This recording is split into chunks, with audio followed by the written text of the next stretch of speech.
My name is Laura Patrick, and I'm telling my quilt story at Faith Presbyterian Church in Huntsville, Alabama, Thursday, November 15th, 2018. So this quilt, what do I say about this quilt? It all started in 1989. Huntsville, Alabama was hit by a devastating tornado.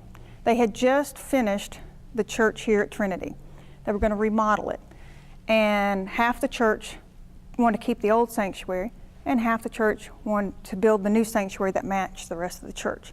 So they decided that they would just pray and God tell them what to do, and a week later, a tornado came through and wiped out the church. So the people who got the new sanctuary was like, yeah, that was what we needed.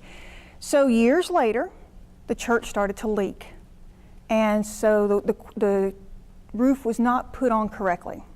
So the minister was giving a sermon one day about spiritual gifts. Find out what you enjoy and are hopefully good at and use it to support the church and God's work. So I was sitting in there. I had been a physicist when I was working. I now stayed home with the kids. And I remember thinking, I got nothing, you know. Nobody needs a physicist or a stay-at-home mom. So that night about 2 in the morning, I had this, I just woke up in the middle of the night and said, we need to make a quilt. We'll make a quilt and we'll raise money for the roof on the church. And so I went and I spent all night looking at patterns, came up with this pattern, and submitted it to the church. They loved the idea. Said, here, you go off and do it. When you come up with an idea, you end up being the person that has to do it.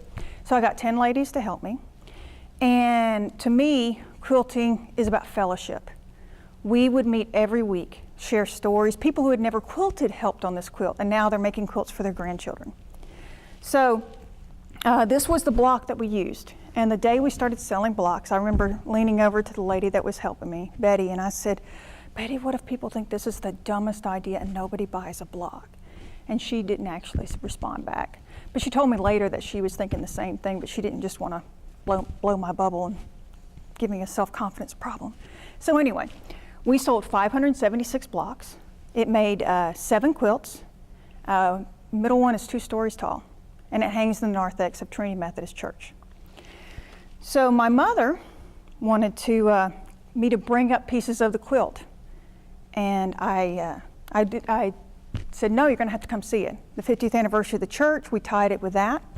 So we called it the quilt that raised the roof. So she comes down for the anniversary, and she says, oh, that's a nice quilt.